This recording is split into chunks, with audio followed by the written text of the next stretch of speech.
Typhoid fever. Simply put, it's a bacterial infection that comes largely from contaminated food, water, or sewage. But it's not just a fever. Typhoid can tear holes in your intestines and infect many other organs in your body. Oh, and it's uniquely evolving to become more and more drug resistant. Typhoid fever is caused by a Salmonella bacteria, but not the Salmonella you're probably thinking of. So the Salmonella Typhi bacteria is different from the Salmonella that you might see in the US, which is the foodborne salmonellosis. I'm Anita Zaidi, and I'm the director for the Bill and Melinda Gates Foundation's enteric and diarrheal disease team and the vaccine development and surveillance team. One of my sort of reasons that I was very attracted to working at the foundation was there was an interest in working on diseases of the poor, and typhoid was one of the problems that I thought I could solve. So while salmonellosis is transmitted via infected animals and is consumed usually on raw meat or eggs, typhoid is different in that it only infects humans. But it is pretty good at surviving outside its human host until it gets picked up again, like by someone drinking contaminated water. So what happens when, let's say that you drink 100,000 organisms of Salmonella? First, it goes to your stomach, right? And over there, if you're a healthy person and you have lots of stomach gastric acid, which healthy people should have, most people will actually, the stomach acid will kill the Salmonella and you won't get sick. But children and some adults who don't produce a lot of stomach acid have a higher susceptibility of getting a typhoid infection. If the typhoid bacteria aren't killed by stomach acid like they should be, they travel to the terminal part of the small intestine and enter the cells lining the intestines. This provokes a massive immune response. What happens is the inflammatory response is unconstrained or too much, and it punctures a hole in the intestine where the inflammatory response is happening. So it basically ulcerates, if that's a good way of thinking about it. Like a pustule, almost think about it, right? When you get a pustule and that pustule bursts, that's what happens inside the intestine, because you have all of those white cells together eating away the tissue. And because now your bowel's contents are coming out in your abdomen, and then that makes people very, very sick.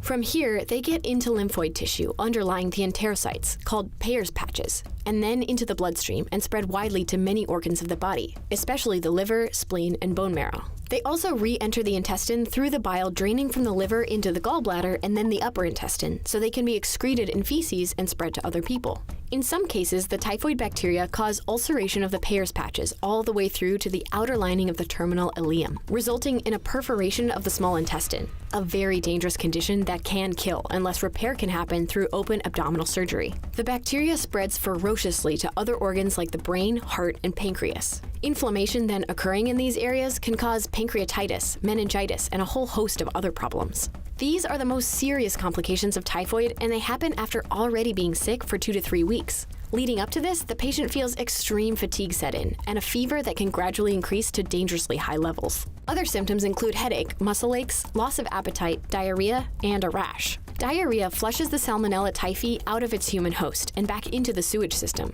From here, the bacteria can spread rapidly in areas with poor sanitation. This is what's known as the fecal-oral route of transmission.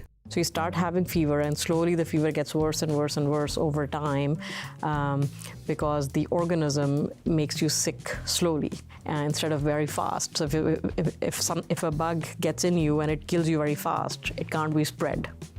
But typhi is very clever, so what it doesn't kill you fast. It kills you slowly, and by that time, you've already spread the infection to other people. It's a survival tactic for typhi. Throughout the process, the bacteria evades the immune system by living inside of human cells.